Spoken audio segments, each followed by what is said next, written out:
Be upstanding for His Worship the Mayor.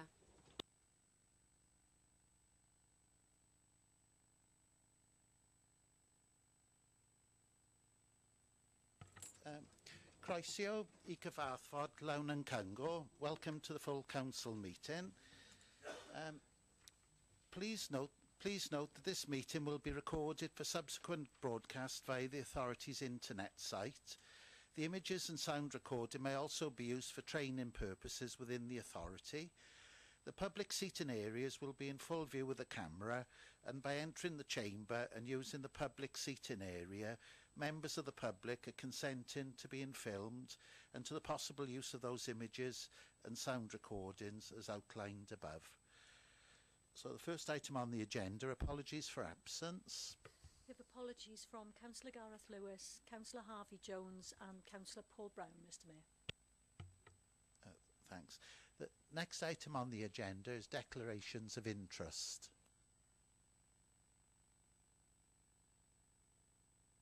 A declaration of interest. I was formerly chair of the Leisure Trust. I've had dispensation from the Standards Committee to vote and speak. Thank you, Chair. I also sit on the board of the Trust. I think the point there is that Councillor Salmon is the local authority elected representative, which means that he's entitled to. Andrew? Yeah, Mr Mayor. Item 5, same. I used to be the local authority rep for the board, but I had to resign. All right. Yeah, I got dispensation to vote and to speak on the Trust matters, and I'm the current local authority representative of the Trust. Is there anyone else with a declaration of interest? No. Oh. So the next item on the agenda, item number 3, is the medium-term financial plan update. Andrew's taken that, I think. Thanks, Mr Mayor. Medium-term financial plan 2019-20 to 2023. At Council 7th of March this year, the medium-term financial plan indicated a deficit of 6.557 million for 2019-20 and 13.729 million for 2019-20 to 21-22. 9th October saw a provisional Welsh Government settlement set at a positive 0.33% for 1920, equating to 90.852 million. The second best settlement of the 22 authorities, which is outlined at Appendix 1, with the data sets that determined the figure at Appendix 2. The revised deficit of 5.640 million and 17.277 million for 1920 to 21-22 reflects our provisional settlement, our corporate additional demands, our corporate budget reductions, and our proposed school reductions. Key dates for us: 23rd of October, where we would have known our additional grant monies. 29th of October, the autumn statement, where potential monies were to be announced. We still have little or no clarification where that leaves us at the moment. Table 1 at 3.1 explains the projected budget deficit by year 21-22. The characteristics of the provisional local government settlement can be seen at 3.3. The medium-term financial plan is described at 4 as a rolling programme continually evolving as further confirmation and changing circumstances become known. Statement has never been more meaningful than as this year, because we're still in the dark about a lot of these things. Hence, the revised budget deficits can be seen at Table 2, 4.2. Tables 3 and 4 at pages 6 and 7 show the impact of the provisional settlement in financial and percentage terms, respectively. The real impact on our budget for this and subsequent years to 2021-22 can be clearly seen at 6, specifically at Table 5. The 4.914 million of corporate additional demands is outlined at Appendix 3 is unprecedented and has resulted in considerable lobbying of Welsh Government ministers by the leader, cabinet, senior officers alike, combining our efforts with our colleagues in other Welsh authorities through the WLGA and through direct communications. The consequence of the detail at Table 5 can be seen in the corporate budget reductions indicated at Table 6, 7.2, detailed at Appendix 4. With school reductions outlined at Table 7, 8.2, other considerations, autumn budget statement, specific grants, teachers, pension liabilities, council tax assumptions, reserves, voluntary early retirement, voluntary early redundancy, severance reductions, all are requiring clarification. However, all are interdependent on each other and their constituent parts. The medium-term financial plan is very much as described before. The recommendations at 2.4 are 2.1. The implications of the provisional local government settlement for 1920 outlined in section 5 in appendices 1 and 2 be noted and accepted. 2.2. The Cabinet recommended corporate additional demands outlined at section 6 appendix 3 be approved. 2.3. The Cabinet recommended corporate budget reductions outlined in section 7 and appendix 4 be approved. And 2.4. The Cabinet recommended school budget reductions outlined in section 8 be approved, subject to appropriate consultation and further reports to Cabinet and Council. I so move, Mr. Mayor. Yeah, is there a seconder? I second, Mr. Mayor. Right. Are there any questions? Yeah, Councillor Carter.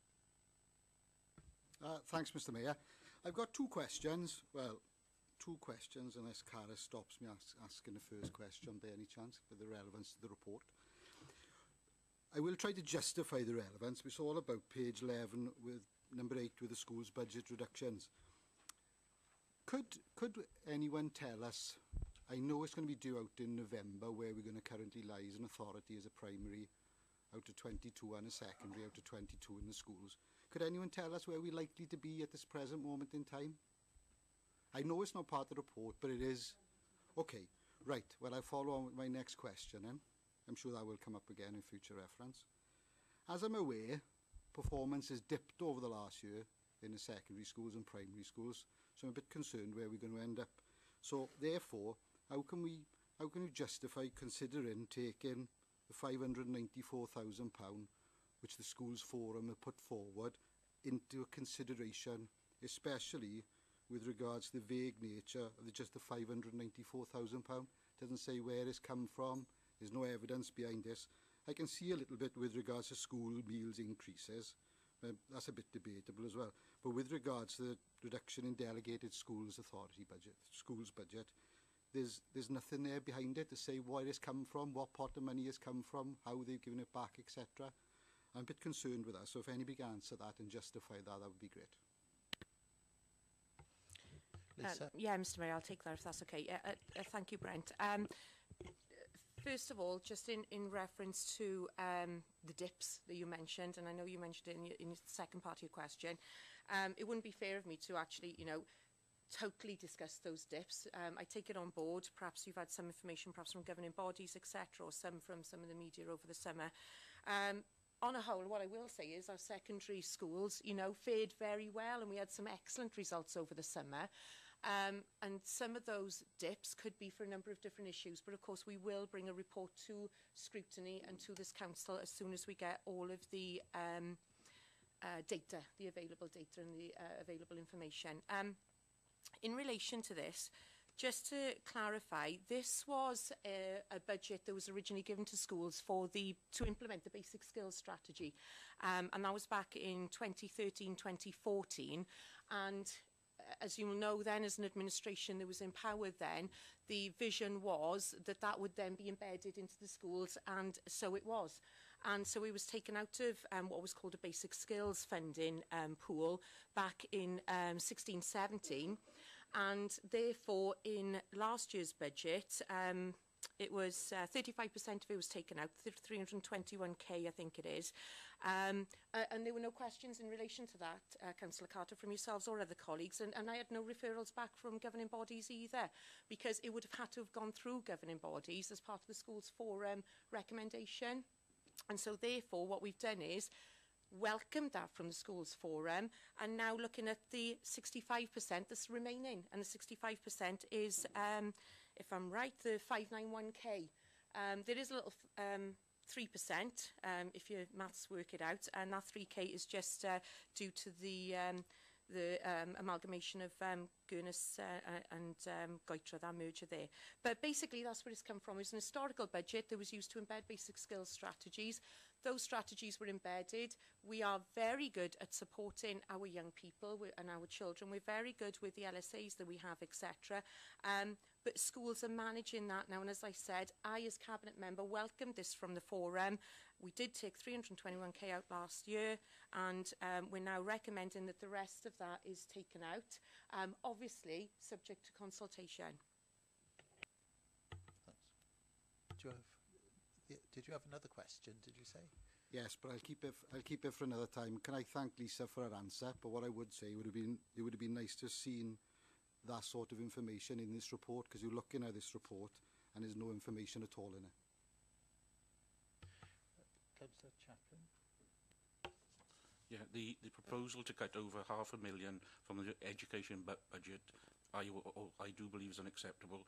I'm also opposed to the increase in cost of schools meals when so many children in Merthyr live in households recognised, it's going on to a question, recognised as being in poverty, where the household income is 2/3 of the median wage. Will the Cabinet commit to reinstating all monies out of the education from any windfall passed down from the Welsh Government as a result of the budget announcements?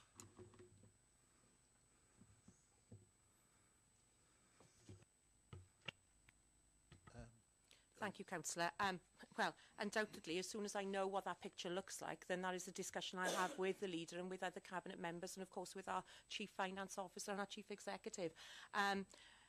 I have lobbied along with the leader, and I know somebody you're very familiar with, Councillor Debbie Wilcox, who is the chair of the WLGA, and I work closely with, have lobbied as well to ensure that these monies do come to us, that they're not siphoned off into other revenue areas or other grants, etc. And so all I can give you really is an assurance of two things. One, I will continue to lobby when I meet the Minister next week with Councillor Wilcox, and two, that, you know, if any of that money does become available, then we will, as a Cabinet, meet with our Chief Officers and look at how we can then delegate that out, obviously with my Chief Education Officer as well. In relation to the rest of the comment stroke question, you know, I totally agree with you. What I will say, because it has been touched on, is the school meals increases. We are still one of the lowest authorities as far as the prices for our school meals are concerned. We're still lower than you know, neighbouring authorities who have same issues that our children face, or our parents face, our carers face, etc. And I'll use Blaenau Gwent as an example. We're still cheaper than Blaenau Gwent. We've just delivered a fantastic new menu to all of our secondary schools. It looks great. I've had positive feedback off my daughter just this week about it, and you know, that is, you know, undoubtedly what we want to continue to do. School meal increases were increased in 2015, but they haven't been increased in 16-17. I just felt it was an appropriate time to increase them, but to make sure that we were still, you know, lower than some of our neighbouring authorities. Can I just ask, obviously your budget is based on increasing the school meals, obviously looking at supply and demand. If you put up prices, normally demand falls. You know, you put up prices by 6 or 7%, if demand fell by 10%, you're actually going to gain nothing. So have you factored in anything on that? Again, you know, we'll have a look at the impact on it. Of course we will do. What I will say to you is, as I've just said, you know, the new menu that we've just delivered is a fantastic menu throughout our schools, focusing on healthy eating, focusing on much more options for the children as well. You know, I've got great faith that the children will continue to choose the school meals option, if you like, and it'll also support those children that have free school meals as well. But undoubtedly, myself, my Chief Officer and Scrutiny will look at it, David.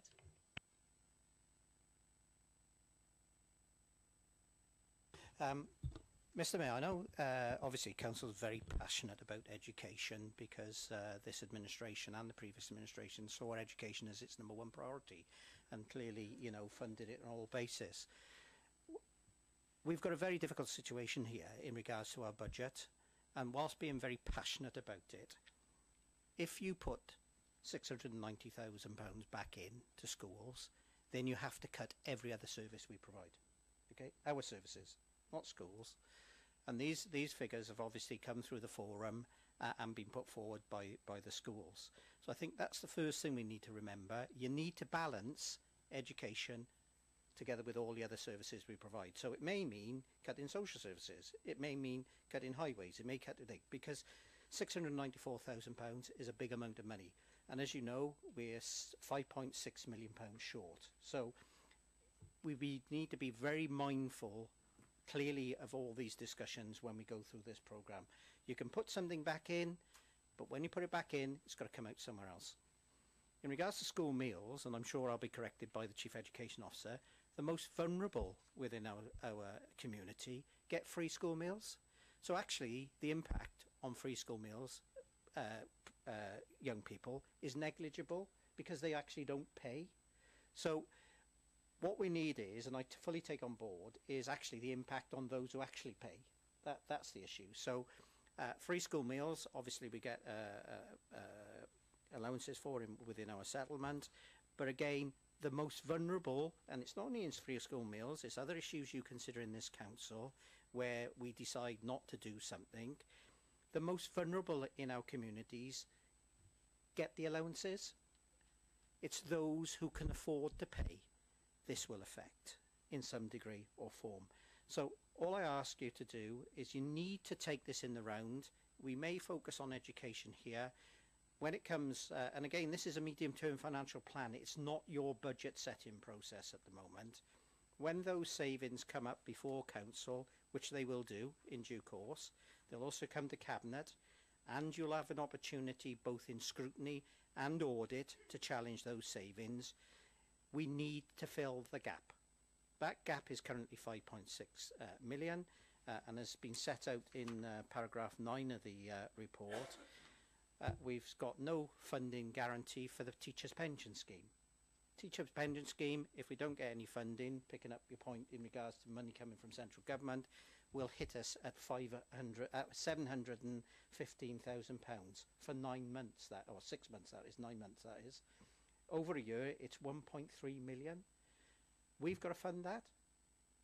So you can put things in, as I've said, you can take things out when the budget's set, when actually we know what a lot of the unknowns are, whether we get grant, whether we get additional funding streams or whatever, then obviously Steve and his team will put that within the budget and it will come before you. You are the decision makers, but you need to be very mindful by allowing something to stay somewhere, it's got to come somewhere else. Malcolm? Sorry. Yeah, thank you, Mr Mayor. Bearing in mind what the Chief Executive has just said, I still want to talk about school meals. Lisa's already answered part of my question, thank you very much, which was how do we compare to other authorities with their school meal prices? So that'd be interesting if we could have a bit more information on that at some point. It is nearly 15% increase, which does seem quite a lot to me, to be honest. But as Lisa says, you know, she has considered it, and we are still cheaper than some of the other authorities. With regard to the figures over the next 3 years, am I right in saying then that this 594 will be hit in the first year, and there will be no more reductions or no more increases in the price of school meals in the following 2 years? And I'd just like a bit more information on what, again, pick up on Councillor Carter's point, what the 594,000 is made up of, and how much the total schools budget is that this 594 is coming out of. Okay, I'll just reiterate it. In relation to comparison to other authorities, I think you'll find the differences with Blaenau Gwent is 20 pence per head, per meal, if you like, and with Rhondda Cynon and Taff, it's 35 and 40 pence in some areas difference, but we'll get the actual figures to you because I have a table of comparisons for local authorities, because obviously until we looked at that, you know, we couldn't come up with we couldn't come up with an actual comparison, if you like. So we did. We went to Blaenau Gwent, we went to RCT. Actually, I think we've got a comparison against, yeah, all of them. So Malcolm, I'll get that to you, and if any other councillors want that, we can get that to them as well. I'll just reiterate the point that the monies was more than 594. I think it was circa 900,000 for the within the delegated schools budget. 321 was taken out of that, and this money was put in place in 2013-14 originally into the budget for basic skills strategies, and that was for basic skills managers and to embed basic skills into the schools. That then was embedded because that formed part of the curriculum in school and part of the support in our schools. It was moved from being called that, if you like, into the delegated schools budget in 16-17. And as I said, 35% of that was taken out of the budget last year via the recommendation from the Schools Forum. And I had not one governing body come back to me and question that. And that's why the rest of it has been put forward by the Schools Forum, because it's an area where we could actually make some savings there without asking for any additional savings at this point in time. The second part of your question really in relation to, can I guarantee that I won't ask for a school meal increase in 2-3 years' time, etc.? I can't give that guarantee at the moment, unfortunately, because, you know, none of us know exactly what's going to happen with settlements, etc., and how budgets will pan out. Undoubtedly, you know, I'd like to say, you know, I can give you that guarantee and we won't ask for any more, we won't give any more increases, etc. We'll let things sort of stay the way they are for that period of time, but I just can't give you that guarantee at the moment. All I can say is that budget is in there in 8.0 to 8.3. It is subject to consultation and it has come from the Schools Forum. Yeah, Mr. Mayor, can I just reiterate again, if people look at table 2 on page 8, it sets out what this authority's deficit is likely to be in the next 3 years. So this year we've got 5.6 million. 2020-21 is 13 million, and then 2021-22 it's 17 million. And I'd just like to reiterate what the Deputy Leader and Cabinet members said. It is likely that there will be recommendations which will come to you as a council, possibly to increase lots of things in the forthcoming years to meet the deficit, because, as I've said, if you don't fill it in with through one stage, and again I understand the poverty agenda, I fully understand the issue in regards to the most vulnerable in society, but you as a council, each and every one of you, have a statutory duty to set a balanced budget in March. And if you can't do that, then we are in severe difficulties. So unfortunately, times are very, very tough at the moment, and to fill that hole, and it is a big hole for us as you know, as the most compact authority in Wales, and all the demands, and I'm sure people will raise the issue about demands on our services. You can see the growth items which are demand on our services. You know, it's going to be very, very difficult to balance the books. And I've just asked you again to keep that in mind. If you don't do something here, you want to keep it as it is, savings have to be made elsewhere. And the other thing, just to say, and I know you councillors agreed the VR strategy. If you look at the school saving, which is 694,000, it's actually 28 jobs. So unless you can provide cuts, and they're not efficiencies, cuts in services elsewhere, it equates to 28 redundancies of this authority. That's where we're at. Councillor Barry. Thank you, Mr. Mayor. Straightforward question. I think Steve will probably answer this one, Mr. Mayor. We told all the deficits for future years. 1920 is 6.5 million, 10 million, up to 13.7 million. But that's all predicated on us coming in within budget this year. If we've overspent on budget this year, it's added to that money we've got to find. But can't find anything in this report telling us where we are on our current budget. We're 8 months into the budget now. So can you tell us, are we going to finish with a balanced budget this year? So those will be the only savings? Or have we got a deeper hole that we're sinking into? If I can respond here, is if you look at table 2, and then that refers to section 6 and appendix 3, what you basically find is some of the overspends that we have in this financial year have now been actually included within appendix 4. So those are some of the issues that we have. So we have already reflected some of those overspends that we have in this financial year, and that's across the piece. So we're talking about overspends in social services, education and other services, and those are itemised, or most of those are itemised then in appendix 3. So Mr. Mayor, could we be told then basically what is going to be the overspend? Because it sounds as if there will be an overspend, because we've been told what the deficit is for each year. Let's have the overspend for this year, please. Right, it's for when we actually report month 6 to the Cabinet at the end of this month, we will be reporting an overspend of around £300,000. So that's what will be reported to the Cabinet. And obviously, as I just said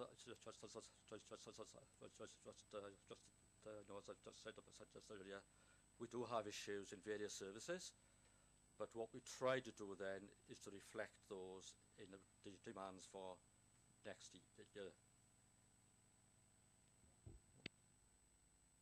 Yeah, as Councillor Barry will know, obviously these reports go up on a quarterly basis to Cabinet. So the month 6 will be up, and the previous month will be. So if obviously with your interest in it, then just have a little look at the Cabinet papers that will go out a week tomorrow, I think it is. Chris? Thanks, Gareth, but it would be useful if when we got tables, it has reflected in the table so we can look exactly see what the deficit is. Councillor Amos. Thank you, Mr. Mayor. 2 questions. I've got page 7, paragraph 3.3, the 5th bullet point. It says there that what were formerly specific grants in respect of teachers' pay and free school meals have now been incorporated into the settlement. Perhaps can Steve say, has that had an impact, or are we still, is it still the same by having it in the settlement as opposed to separately? It's still the same, but what just actually happens is that our settlement for next year, which was just an increase of plus 0.33%, that is then based on the adjustment for just 18-19. So what the Welsh Government have done is that they've actually included that actual element which has been transferred into the settlement as part of the base, and so our 0.3%, just 0.3% increase is on that amended base. So it's the same, basically, still the same. Councillor Carter. Oh, sorry. Yeah. Page 18, the looked after children's residential placements. We go back a few months, I believe. There was supposed to have been built a facility in Tydfil, which, due to residents' pressure, didn't go ahead. Would there have been, if that had gone ahead, would that have had a beneficial help on our finances? I'd like to know that, please, Steve. The cost would have likely been the same, so it would have just been that our children would have been placed close to home, so financially probably wouldn't have been a difference in cost. The difference would have been that we'd have had our children close at home. Now they've had to move further away. That's what you're saying? At this stage, I don't know what that home was going to offer us, and I don't know what the costs were going to be, but I would assume that the only sort of benefit to us at this stage would be that they would have been that young people would have been close at home. And the reality is that a lot of our young people are settled in their residential placements. Admittedly, not all of them are. So therefore, those placements may not have been used for our children. They may have been used for children from neighbouring authorities, not necessarily Merthyr children. Councillor Carter. Yeah, thanks, Mr. Mayor. Just a quick question. It's only just touching on what Steve said with regards to £300,000. I appreciate it's not in the report, but as it's been mentioned, I'm sure Steve can answer it. Especially we're all open and transparent here, aren't we? The 300,000, is that one specific area of the authority then, or is it spread across? Okay, fine. Didn't open your lips then, Clive? Spread across a number of services. Are there any other questions before? Oh, yeah, Councillor Roberts. Thank you, Mr. Mayor. Page 24, the last box on the page, the indicative additional demands contingency. For the year 2019-20, there's a contingency of £1 million. Now that's quite vague. I can't make out what that £1 million is for. Could I have some clarity, please? Yes, what that actually is that it's just when we compiled the plan last year, is that we anticipated that there just would be further growth items. So we put in a contingency of about £1 million. Normally, we'd have the growth items at around the 1 to about 2.5 million pounds. But obviously now, just for this year, it's about 5.9. So what that is that we try to second guess exactly what those items would be next year. So what it means is that the 5.9 growth for next year, it just now got a net effect of £4.9 million. Thank you, Steve. And when you say growth areas, any example of that, please? Again, it's just across the patch, really. It's across every single service. Is that we knew that normally every single year we just will be faced with having to identify and having to include elements of growth. So it could be any service, really. It could be across the patch. Councillor Jones. Thank you, Mr. Mayor. On page 17, and it's the 1, 2, 3, 4th item down, it refers to the pupil referral units, and there's additional demand there of 361,000. This unit has been re-registered. There's a new head there which took up a post on the 1st of September. Was this re-registering and the restructuring taken into account in the budget for this year?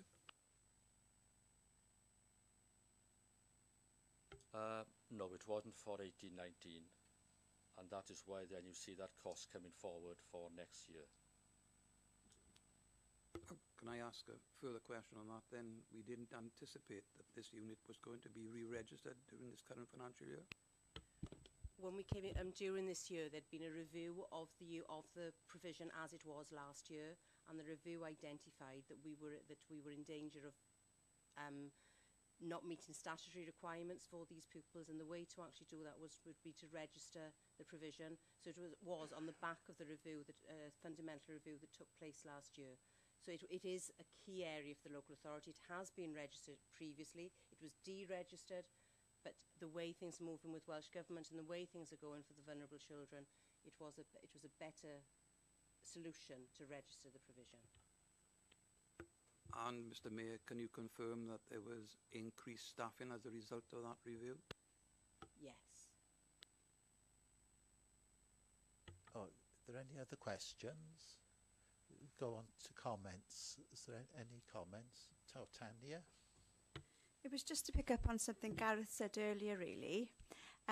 Just to be mindful more than anything. I realise it's not in our gift to change it, and I completely understand the rationale behind the increase in school dinner cost, but it's about making sure as a local authority that we're mindful and we don't lose sight of the new category of people in need, which are the working poor. and the threshold for people who are entitled to free school meals is incredibly low or high, whichever way you want to look at it. But it just basically means that there's increasing pressure on mums to provide. They're working, but they still may not be able to pay for these sort of things. So I think if there's any opportunities in the future where we can campaign and lobby Westminster to make sure that we don't lose sight of that portion of our society, then we need to be doing that. Councillor Jones. Thank you, Mr. Mayor. When you refer, can I refer to page 11 under item 9, other considerations? And there's at least 3 there. They've been, I think some of them being referred to tonight as completely unknown. Number 1 is the Chancellor's announcement on the 29th of October, which means that we'll have an extra £500 million coming to the Welsh Government. We don't know at this stage how that's going to be divided up to the 22 authorities. The second item is the specific grants of the Social Services Grant and the School Funding Grant, amounting to £45 million. We don't know how that's going to be divided between the 22 authorities.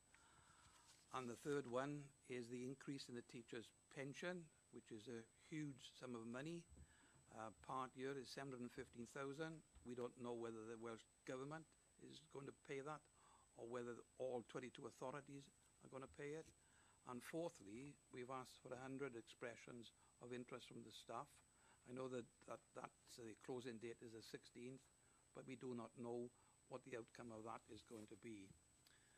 And can I also refer you to page 18, and that's the additional demands there. If you look at the children looked after residential placements, the children looked after fostering services, the children looked after leaving care support services, the children looked after court legal and professional services, I think you'll find that that amounts to at least £1.7 million extra. Gareth Chapman has referred to the fact that audit and scrutiny will have an opportunity of looking at these. I think items like that, where it's, it's nearly 50% of tapping on for the 4.9 million additional demand, and we need to look at that. I understand that that part of the budget is volatile, but we need to have that given a robust scrutiny, I would say, in audit and the relevant scrutiny committee. Yes, Councillor Roberts.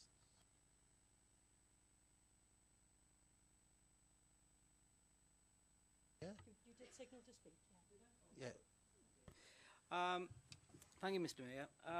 Obviously, I take on board what the Chief Executive says about meeting a balanced budget, and that is so important.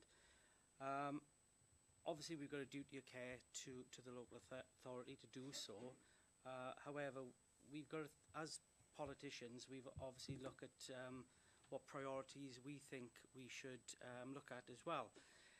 Some sit comfortably, others sit not so comfortably, and I can see there's a bit of division here this evening about the school meals. So when we come to actually look at the budget early in 2019, if Council recall, it was set very, very close to the time where it was put forward to Welsh Government this year. So Councillor Barry, who was leader of the Labour group at the time, did say that we wouldn't, as a Labour group, stand in the way of the budget setting process, and we abstained, which didn't go down quite well with some of our party members, but the rationale for that was we were cautious of the fact that the budget had to be sent, and obviously fair warning was given that this year we need to have enough time to actually debate the budget and set our priorities as a Labour group and as a council. So just giving fair warning, Mr Mayor, that we need time this year to go through the process before it goes to Welsh Government. Thank you. Thanks. Councillor Davis. Thank you, Mr Mayor. I've got 2 comments.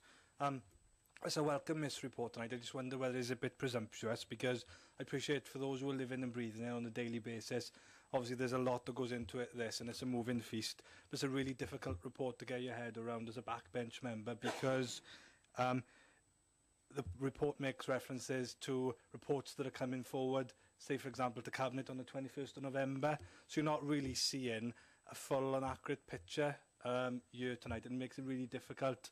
I welcome the report and the hard work that goes in by the officers to preparing it, and I appreciate it is an update of the medium-term financial plan, but it's not complete, and I just think it makes for debate and for discussion really difficult and frustrating. And I welcome what Councillor Roberts says, that this needs to start the process of debate on the budget now. In terms of what Councillor Carter said earlier about, I agree with him in part that the devil's in the detail, and certainly looking at 8.3 Table 7, it would have been really helpful to have a bit more detail about some of the savings. Whilst I welcome what Councillor Mitten said, but I would encourage Councillor Carter and any members, because I understand there's been some reconfiguration within the Labour group, and he's now going to be joining the Learning and Lay Skip Scrutiny Committee. Sue and her team have put a tremendous amount of work into preparing reports. It'd be worth him and any other member speaking to Councillor Harvey Jones as the chair, so he can be prepared when he comes to join the committee. He asked a question about performance. There's a lot of detail. Sue has prepared in reports to where we are currently, primary and secondary, and I would encourage him and any other members who've got an interest to actually go and look at those reports in preparation for the next scrutiny committee, so everybody's up to speed. Thanks. Councillor Barry. Yeah, thank you, Mr Mayor. Mr Mayor, we've been asked tonight to make some very crucial decisions regarding finance, and in a number of instances this report doesn't even come close to giving us the information we need in order to make an informed decision, and I don't think that's good enough. And I'm particularly concerned about some of the COVID additional demands that are listed here, and there's absolutely no information given about them, and I list 2 or 3 of them. I won't belabor the point, but I think they need highlighting. If you look at page 20, third from the bottom, over 3 years there's £157,000 for reinstating security at Cyfarthfa Park.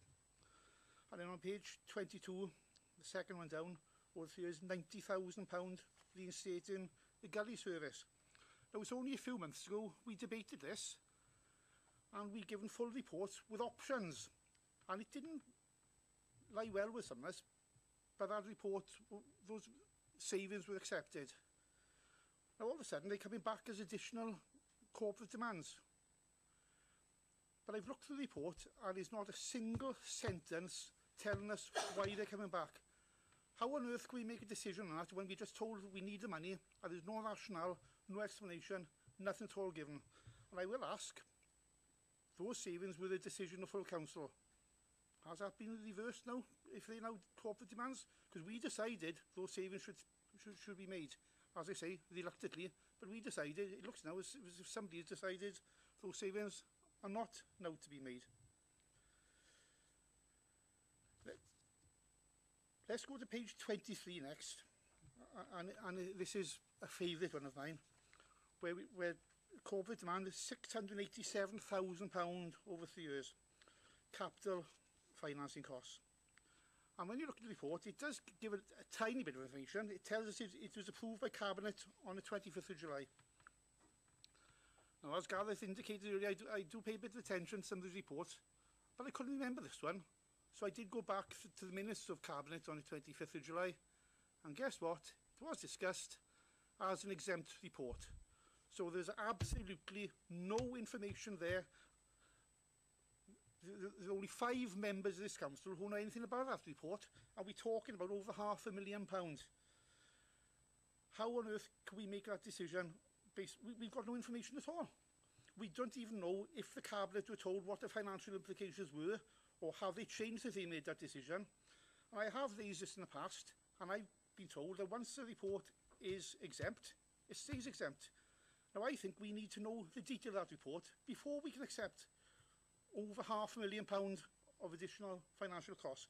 So I simply do not see that we can accept that again tonight. And on that same point, I'm sure scrutiny might have taken interest in that if they could see a sudden overspend or additional demand of £600,000. But again, scrutiny are not told about that. They cannot scrutinise it. I've raised this before, and this is something that certainly is sorting. And the last one, I've already asked Steve the question, but it's not easily reflected in the report. Table A shows that we're breaking even this year. Well, we now know we're heading at month 7 for £300,000 overspend.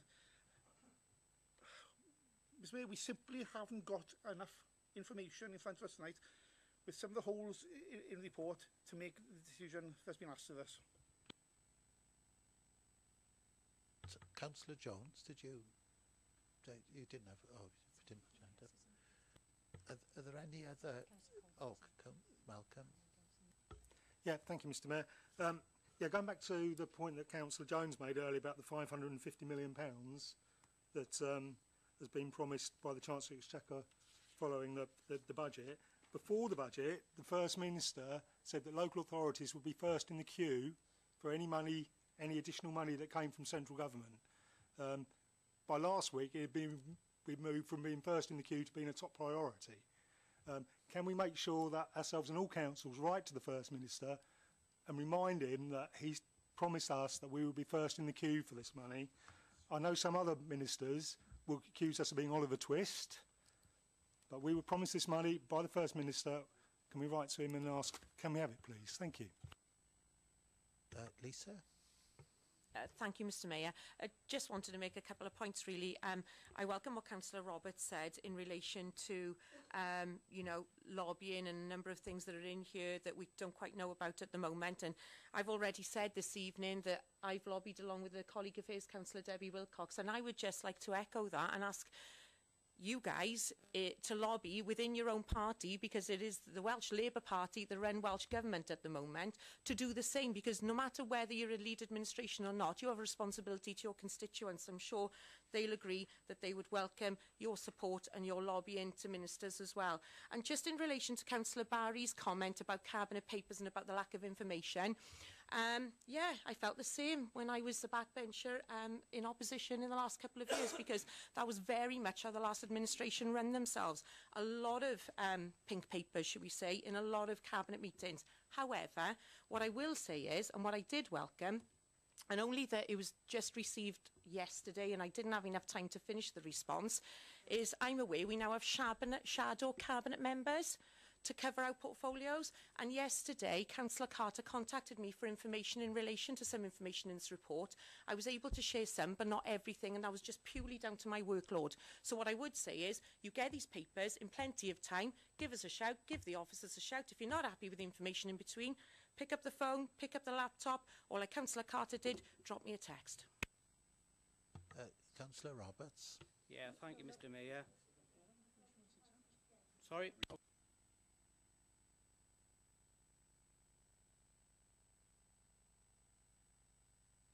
Thank you, Mr. Mayor. It was just an observation, really, on something that Councillor Midden just said. I endorse what she says, but the thing is, the last administration did exactly the same thing with the exempt papers, and they were held back. I disagreed with it then. I disagree with it now. What happened in the past, really, doesn't justify what's happening here. It doesn't make it right. I'm sorry.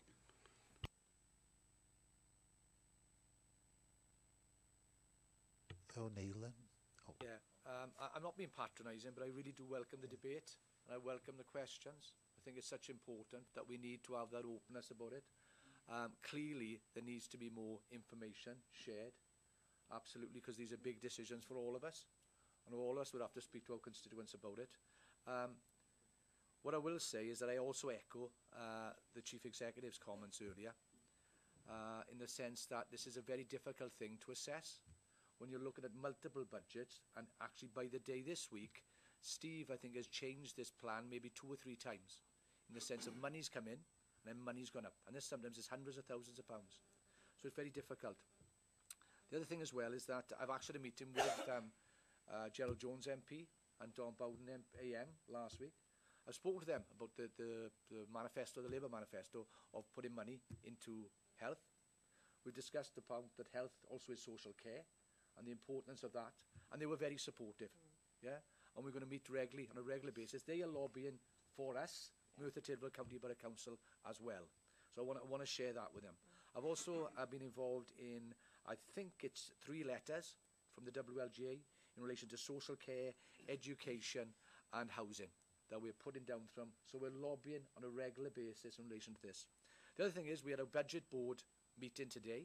And again, that gave us some more of the detail because we were able to question, like you've been questioning here, where exactly this is going. We've even got a situation we're trying to develop that when money goes out, we can see what the impact is straight away in some sort of framework, and also we can see where money going in.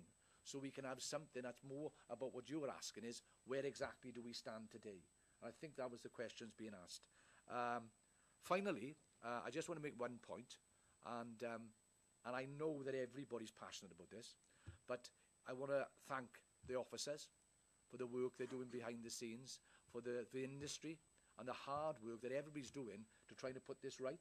Because remember, many of our officers actually live in Merthyr Tydfil and our constituents as well. So I'd just like to make that point finally that, dare I say it, we're all in this together. And I think what I'm seeing is a commitment from everybody to try and get this right. And certainly not from my perspective as leader do I want to hide anything from anybody. And I welcome those, I must repeat myself again, I welcome those questions about the content and where we can and should legally. We will share everything we can. Councillor Jones, David Jones, yeah. Thank you, Mr Mayor.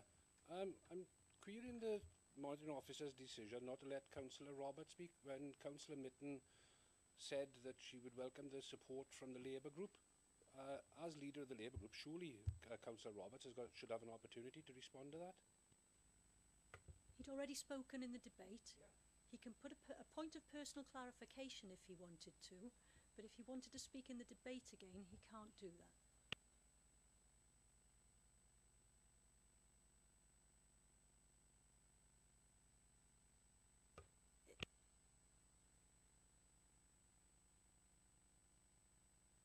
I'd like to make a point of personal clarification, Mr Mayor, please.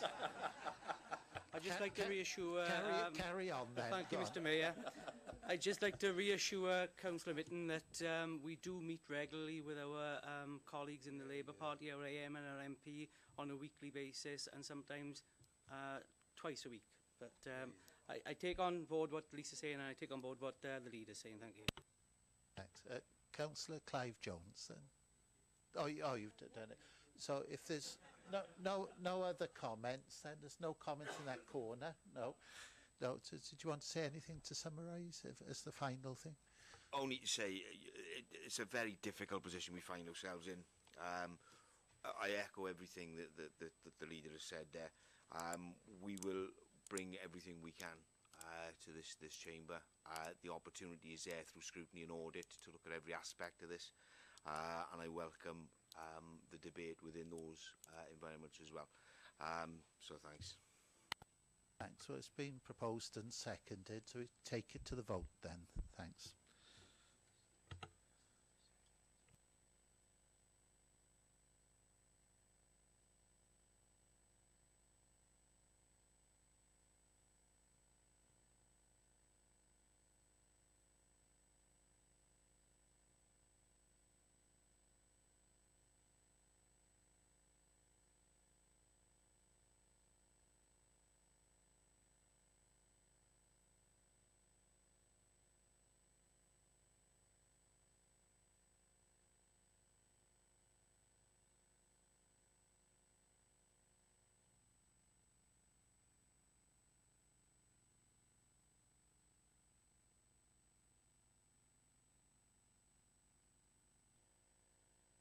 Can you say that again, Caris? Speaker's not on. Can we repeat the vote, please? Because that didn't obviously register, so if everybody can now vote again, please.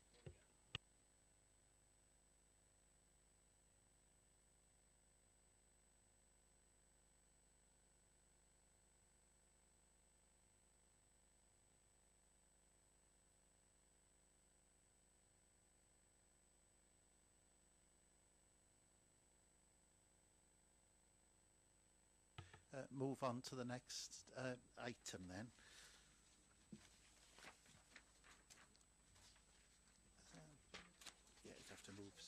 100. The next item it's been proposed it's exempt, so would someone like to propose Yeah, can I move 100? for section 100, please, Mr Mayor? Seconder? I'll sec. It's been seconded, so we'll take it to the vote.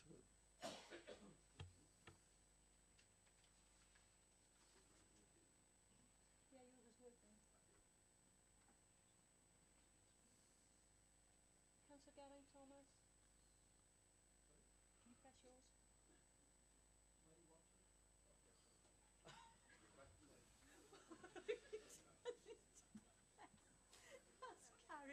Oh, so that's carried then.